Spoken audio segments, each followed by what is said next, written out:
Hello, everyone, and welcome to Kindy Rockstars. This is the show that gives you the stories behind the songs from some of the best bands and singers that are making fun, informative, educational, catchy, and occasionally silly songs for children and families. I'm your host, Patrick Adams, and each episode of Kindy Rockstars will feature an artist and a featured song. So let's get to this week's show.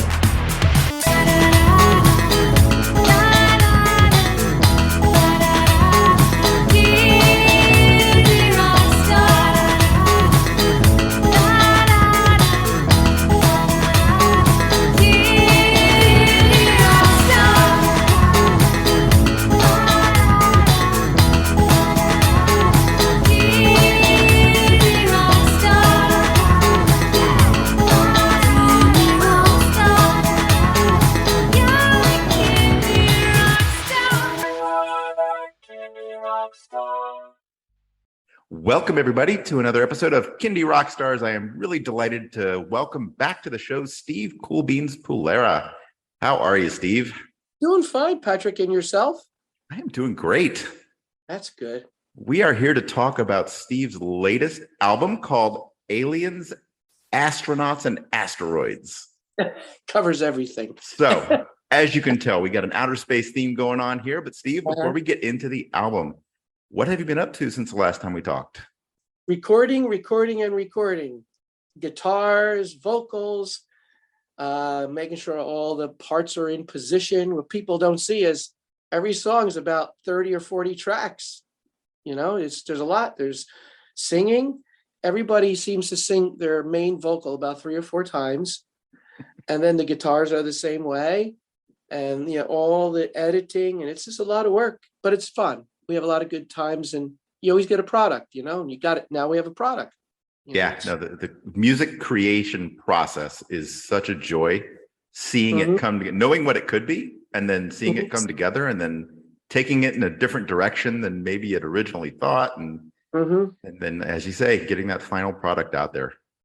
It's a good feeling, and it's tangible. You know, you can say, wow, I did that at that time in my life history.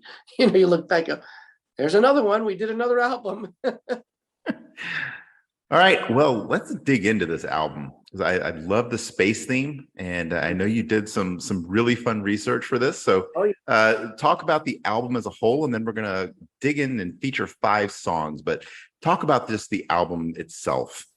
What inspired you to do a space album?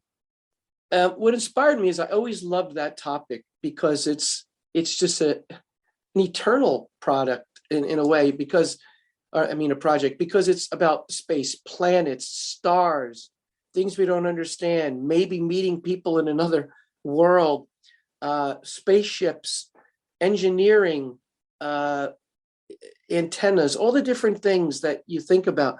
And then what do you wear? Like, what does an astronaut wear? What does he do when he sneezes or has to go to the bathroom? You know, there's all the questions kids ask. So I listened to interviews with astronauts. I had lunch with an astronaut, and just got lots of ideas. There's so many things to talk about, like all that stuff you're learning in school, all that math. This is where it goes. Like if you want to be like a mathematician that wants to make something, well, there's people who measure the amount of distance between satellites, how they connect. That's what my uncle did. He was in the space race.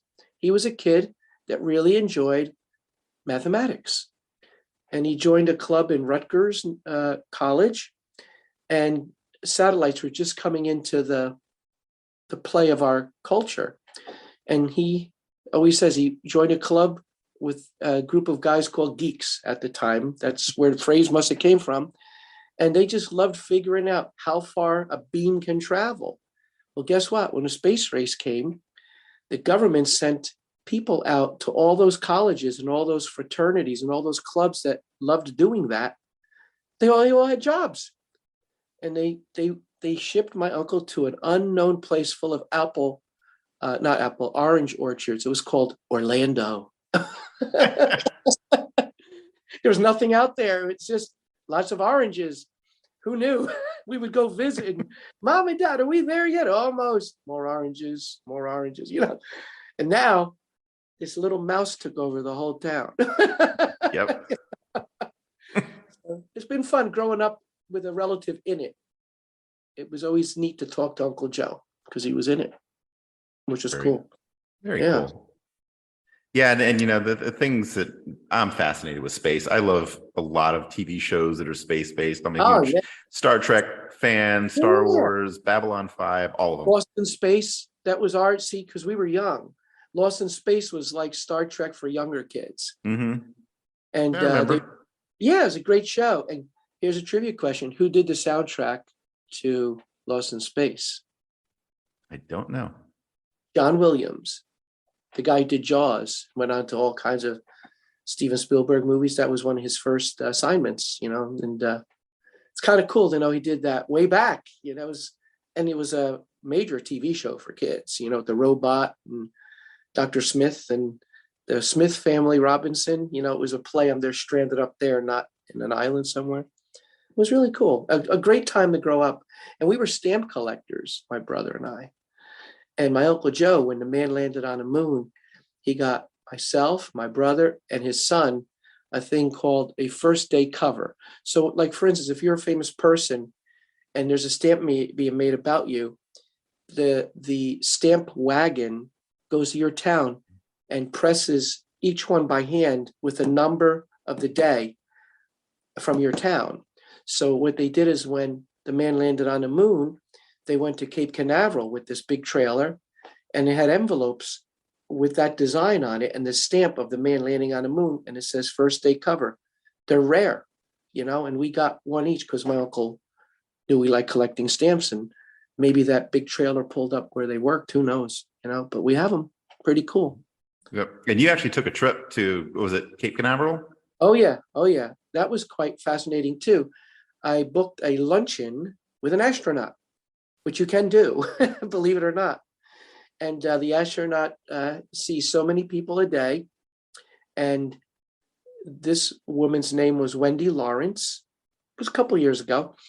And she probably wouldn't remember me at all, but I did send her a note that the album is finally finished. And she comes in with like a multimedia presentation of who she is and what she's done. And then she fields all kinds of questions. And she tells you her training. And, you get a real respect for the astronauts because the training is incredible. I mean, you really got to know what you're doing. One of the stories in history is that Buzz Aldrin was going off course. And you know how he got back on course mathematically? Slide rule in his pocket. Now imagine the seat you're sitting in with some metal around it. Not much, right? And another person sitting next to you, and you got a little window on the side. That's about it. And all these lights going off and, telling you where you are, and you're going off course, right? So you had to do something. So with the slide rule, the story goes, is he figured out his coordinates because they have to go around the world and they have to know where to go, turn backwards and drop backwards. Imagine being on a roller coaster, dropping backwards, high speed. That's training, man, and knowing where in the ocean you're going to drop because there's an aircraft carrier waiting to find you. That's why they usually have somebody there because everything was so precise. There wasn't much room for error. So you got a lot of respect for them. That's where I came up with the song Splashdown. But the character in my album, he's just, or she is exploring all the different dimensions. Mission control, showing that, you can't go up in space by yourself. You have a team on Earth, mission control. And then, can I take my pet with me? Kids have all kinds of questions. They always ask, where do I go to the bathroom in outer space? So I thought that was a great idea for a song, or how do you blow your nose in outer space? I think it's the only song that has the verse, do the boogers fly all over the place? I would have to agree. I think you've cornered the market on that particular topic. And then the opening song is called One Small Step. Now, trying to keep the album creative and not going over area that other people have gone, I decided to sing the songs in various styles of that day. And the guitars were 1950s style guitars, like Fenders Mm-hmm. and hollow body Gibson. And that's why it has the twangy sound, because that was the sound. Even the guitars looked spacey at that time, deliberately. Everything was looking that way. Cars had wings. I saw a special on TV. The reason why cars had wings is a lot of those were people from the military of World War II. And they went into the car shops, for Chevy and Ford, and they were making them look like rockets. Look at some of those Chevys. The wings are gigantic off the back of those things. Cadillacs had them too. Yeah. Big wings. No, exactly what And, you're talking about. and the guitars sound that way. So the opening track, I sound like Johnny Cash. One foot, one small step, who's to another and lion, and people pick up on that. And then the How Do You Blow Your Nose in Outer Space, I'm doing like an Elvis. Then those were the stars of the day, There's reggae. Bossa Nova was very big in the 50s, Mm-hmm. 60s, 70s. And I did that with Twinkle Time. I invited her on to do harmony with me. And so she's a feature. The Smith sisters do all the harmonies. Well, they do harmonies on 10 songs. And they added that nice flair, like a feminine touch underneath for some of the harmonies.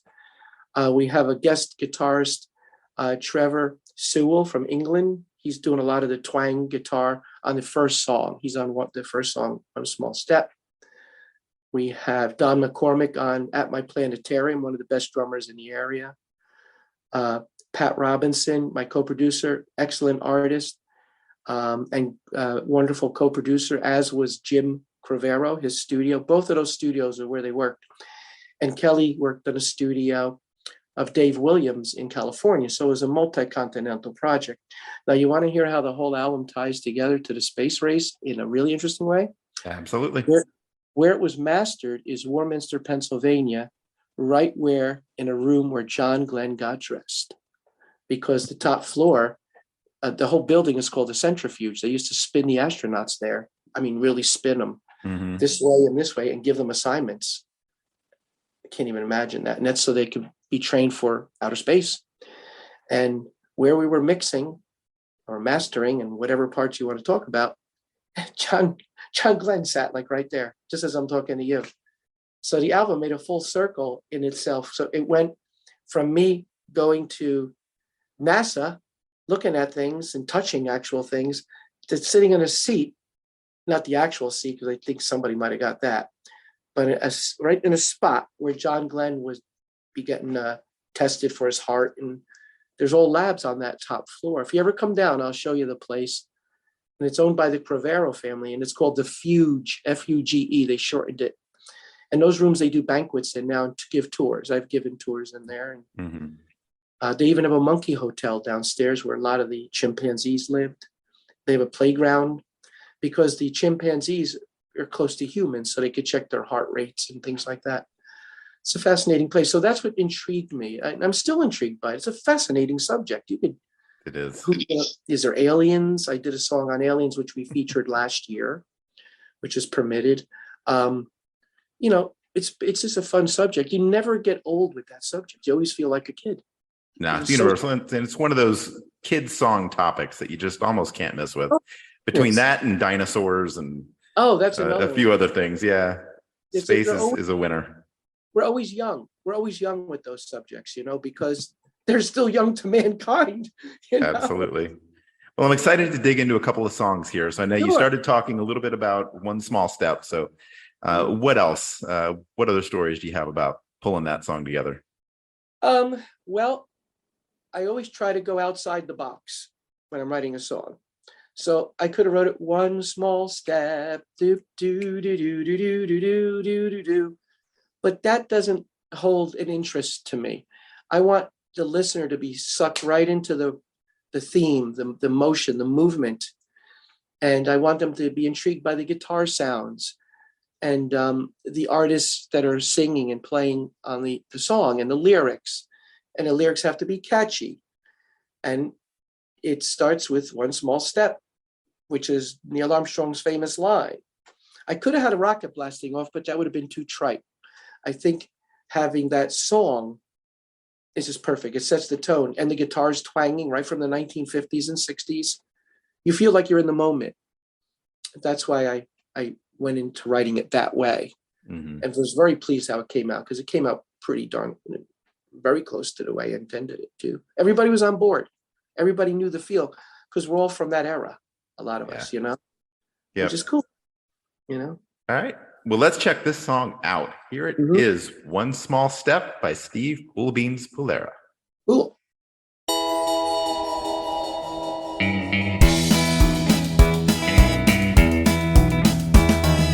One small step leads to another like giant leaps. One to the other, all journeys start with one small step. With one small step, you can't go wrong. You put a man on the moon like a Neil Armstrong, or show the world what you got inside. You could be Sally Ride. Games are won by swinging the bat. Keep your eye on the ball, take a hit at that. Games are won, hit 'em out of the park. One small step can light the spark. One small step leads to another like giant leaps. One to the other, all journey starts with one small step.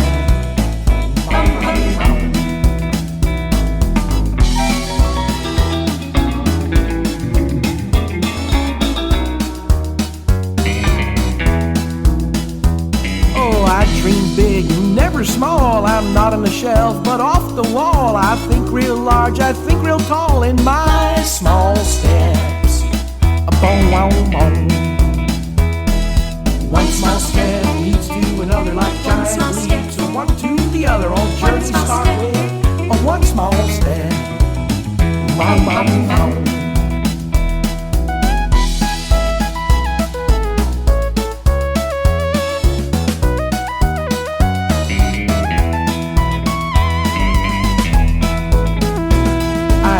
My sights into the sky. When I hear no, well, I ask why. I'll win the race, cause I try and try with my small steps. One small step leads to another like giant leaps. One to the other, old journeys start with one small step. One small step.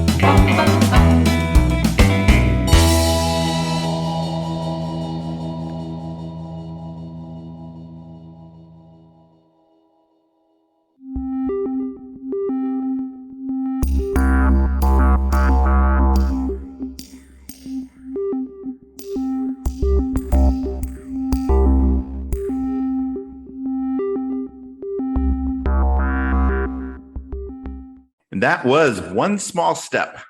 All right, the next song we're going to talk about is the Supernova Bossa Nova. Great song title. That song has an interesting writing aspect to it too. When I'm in a groove of writing songs, they're just coming out because somehow all the information is lining up in my head. And this is a true story.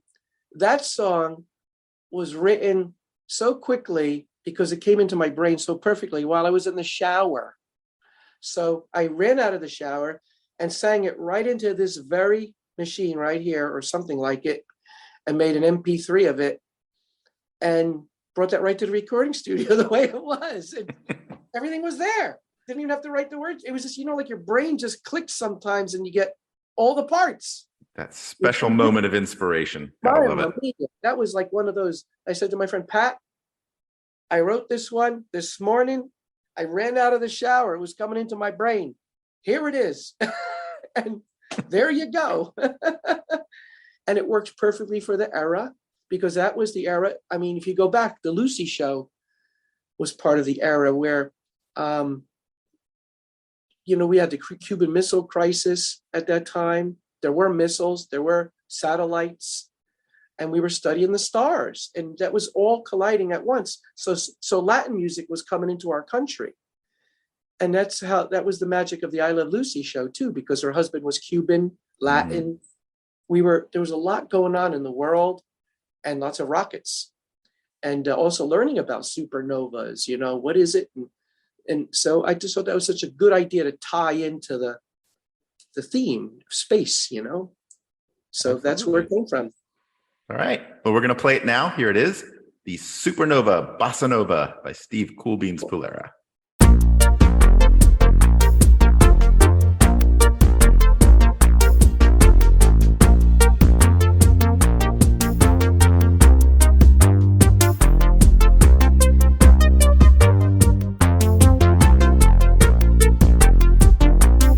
see a supernova, hotter than a stova.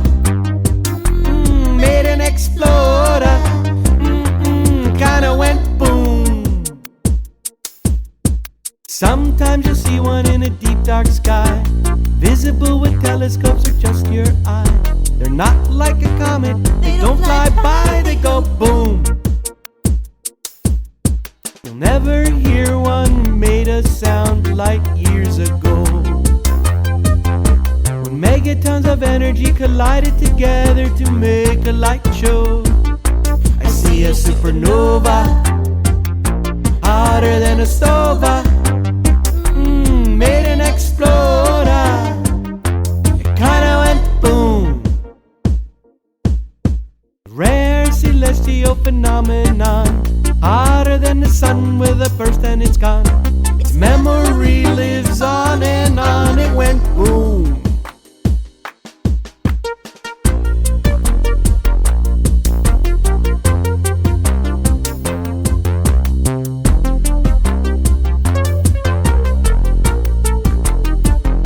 Come see a supernova, hotter than a stova. Made an exploder, really went boom. Rare celestial phenomenon, hotter than the sun with a burst and it's gone. Its memory lives on and on, it goes boom. Its memory lives on and on, it goes boom. Memory lives on and on, it goes boom.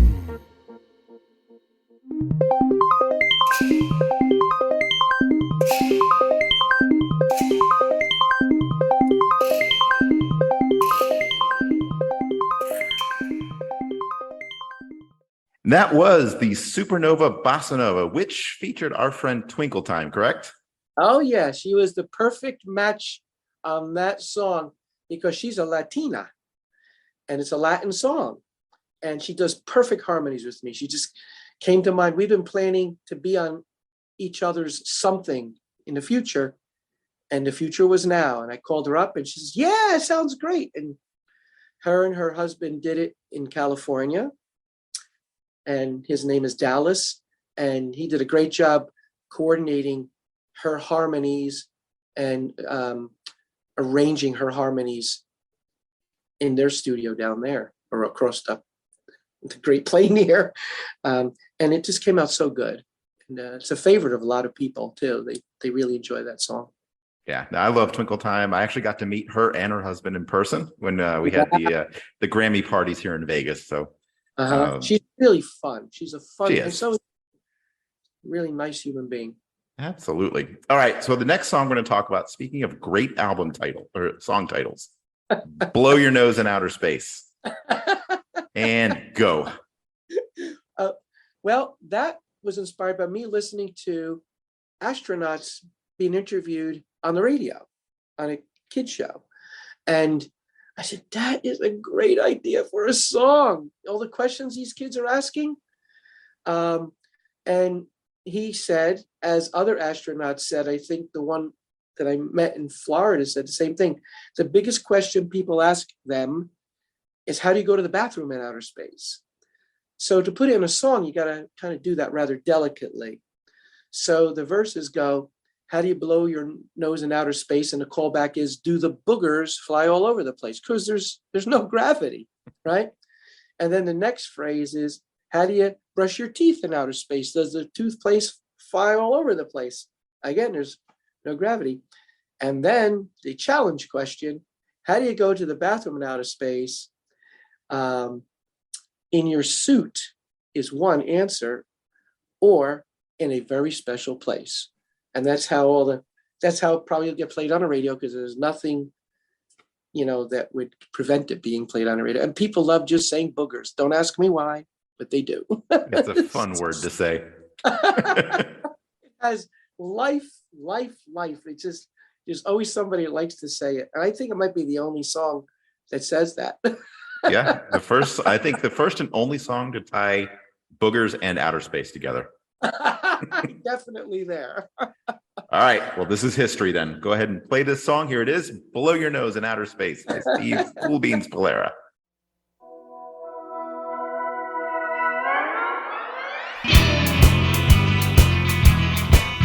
How do you blow your nose in outer space? Do the boogers fly all over the place? How do you blow your nose in outer space? Does a sneeze come back to your face? In outer space, you're living in a different place. In outer space, in outer space, in outer space. How do you brush your teeth in outer space? Does the toothpaste fly all over the place? How do you brush your teeth in outer space? When you gargle, does it fly in your face? You're brushing your teeth in a way different place. In outer space, in outer space, in outer space. Where do you go to the bathroom in outer space? In your suit was in a special place. Where do you go to the bathroom in outer space? The situation is a special place.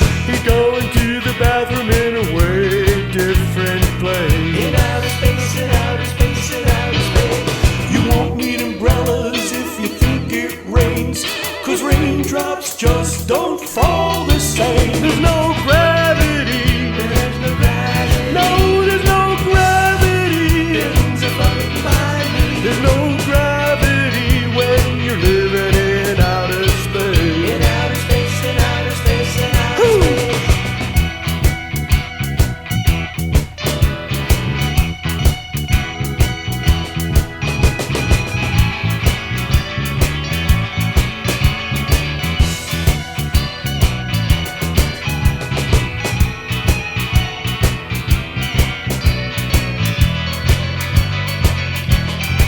Things fly around when you're in outer space. 'Cause you're living in a different place. Things are flying around when you're in outer space. Watch the fire and watch your face. Boogers are flying all over the place. Your toothpaste is flying all over the place. Be careful when you use your bathroom space in outer space. In outer space, in outer space, in outer space. In outer space, in outer space, outer space.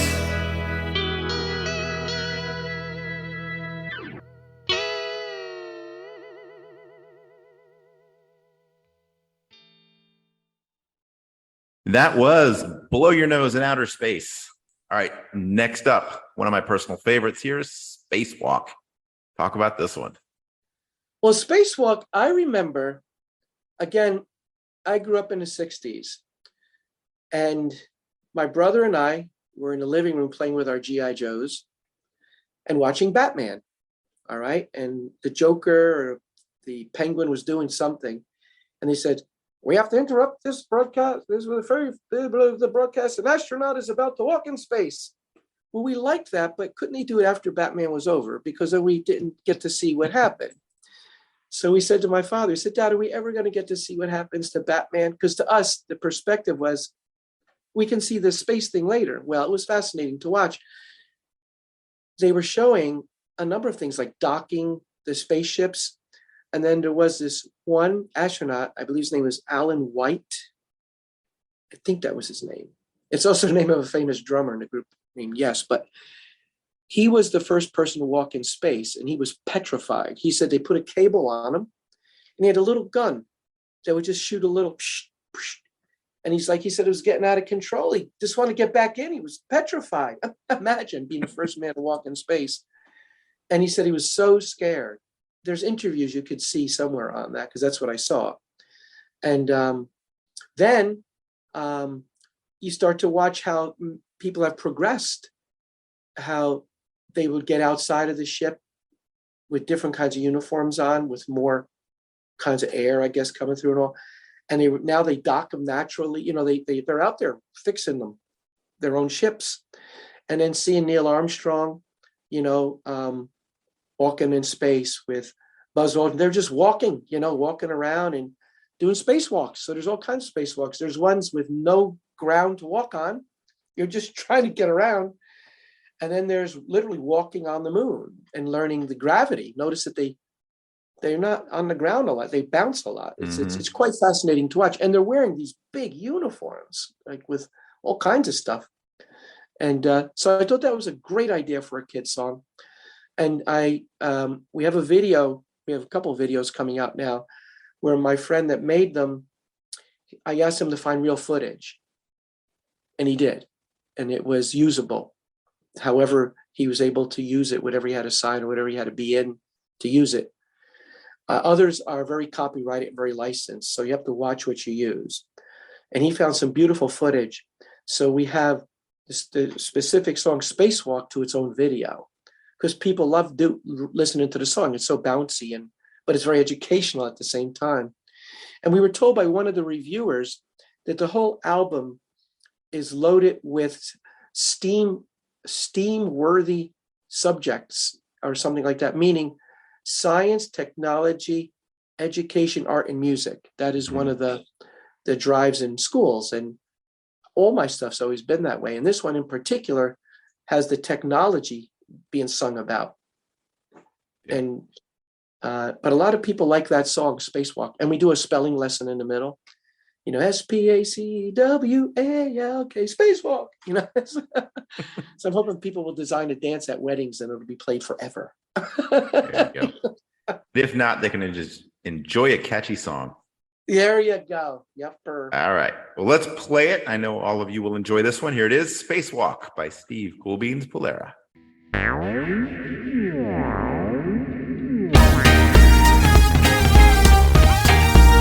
Spacewalk.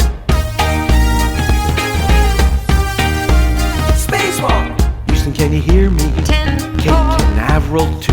loud and Are you watching on your monitor what I'm about to do? I'm putting on my helmet and my astronaut suit, shuffling up my feet, putting on my space boots. Spacewalk. Spacewalk. Oh, I can swing my arms and move my hips. I'm tethered to the outside of my spaceship from Mercury 7 to Apollo 11. Everybody is scratching on the door of heaven. Spacewalk. Spacewalk.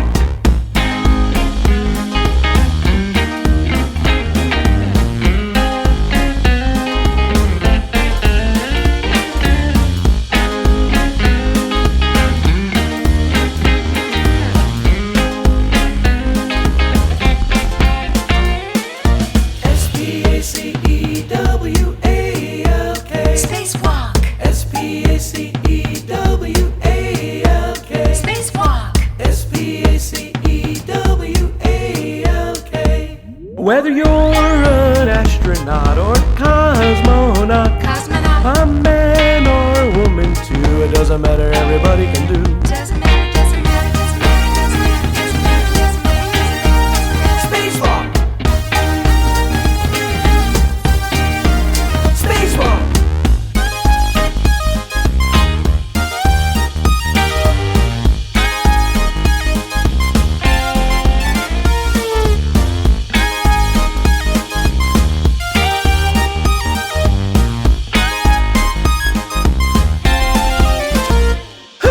In your bedroom, in your mind, or in the daydreamers you will find you can spacewalk anywhere, on the ground or in the air. Think about it, you are there, talking the talk, walking the walk. Get on your feet and out of your chair and spacewalk. Spacewalk. Spacewalk.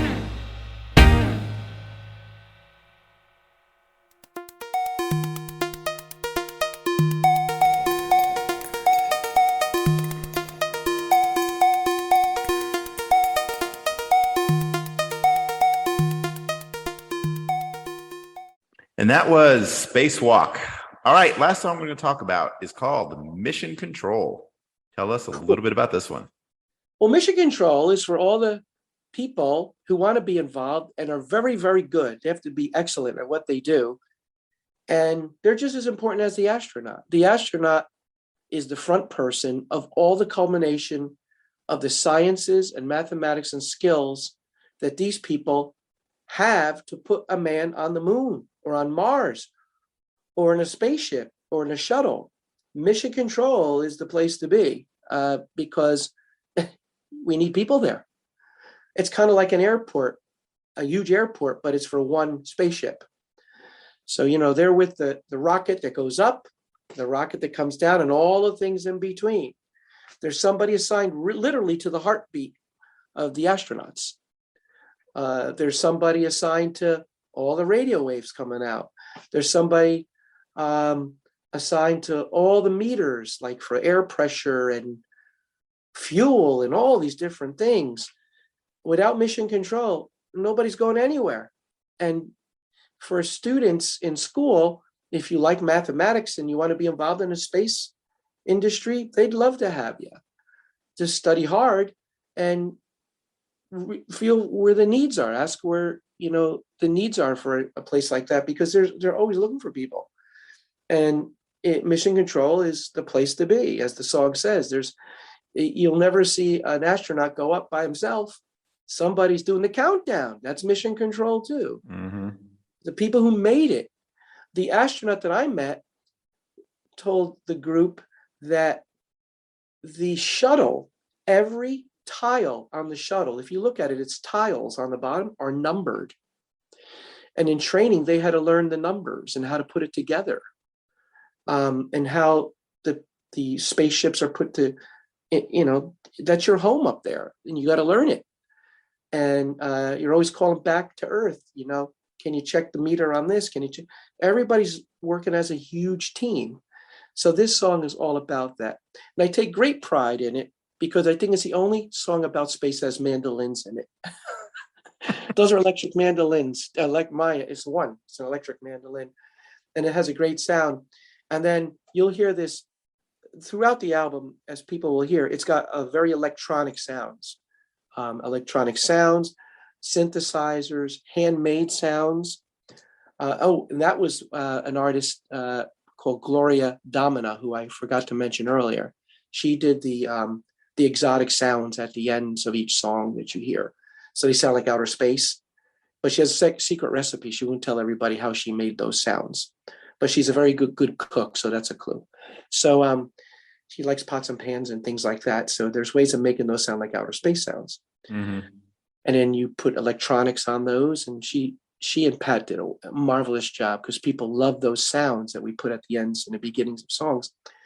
And so the thing is, with all that going on, it's just a wonderful field of exploration or a hobby. It's just, and so the song reflects all of that, and it has. So there's one part where you hear doom doom doom doom doom doom doom doom doom doom doom doom. I had that all worked out on a mandolin, and then my friend followed it with a synthesizer. So it goes wow wow wow wow wow wow wow wow wow, and then you're under ding ding ding ding ding ding ding ding, and they're electronic sounds of an electric mandolin. So it's a unique sound. Like people are probably figuring out like what the heck is going on there, which intrigue is good. So that's the story of it. Let's play this song then. Here it is, Mission Control by Steve CoolBeans Pullara.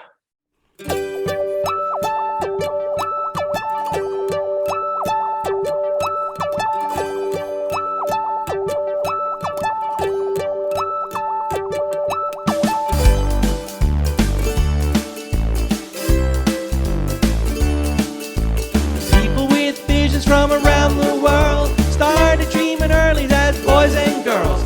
Fascinations led to graduations into things that they held dear.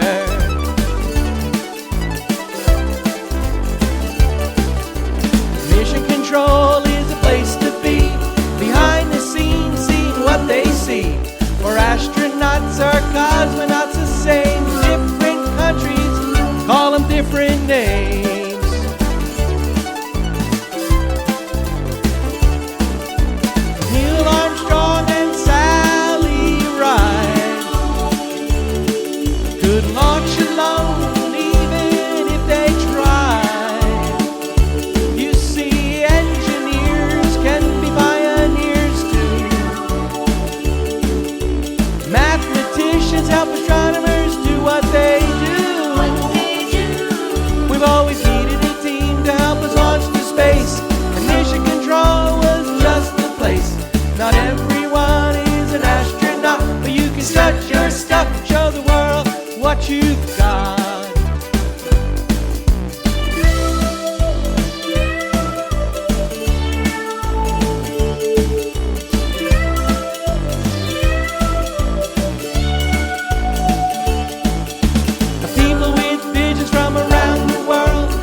That was Mission Control, and that was our song feature from Aliens, Astronauts, and Asteroids.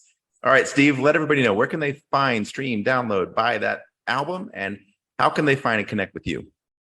They can connect with me at stevepullara.com. You can have your librarian order it, because Midwest Tape, one of the major library distributors, just picked it up. So they handle a lot of libraries in the country, and that's a portal to have somebody buy it for you. Your librarian. The songs, the whole album is on all major streaming: Spotify, Amazon, Apple, Pandora. And it's also totally for free. And it sounds great in your car, right on my website. Just go to the stevepullara.com, press the album cover, and it's all SoundCloud, which SoundCloud adjusted their company. They did something, I believe, with Dolby, and it's super, super beautiful sounding. Also, the album was recognized by NAPA, which is a major honor of the National Association of Parenting Products Awards. And the review from NAPA is right next to the album. There's a seal, which I saw you had in the back before. If they press the seal, they'll see the review that NAPA gave us, which is quite flattering. They really, really listened to it and gave us that. And that's what was attractive to Midwest Tapes, by the way, too, that they gave it a seal.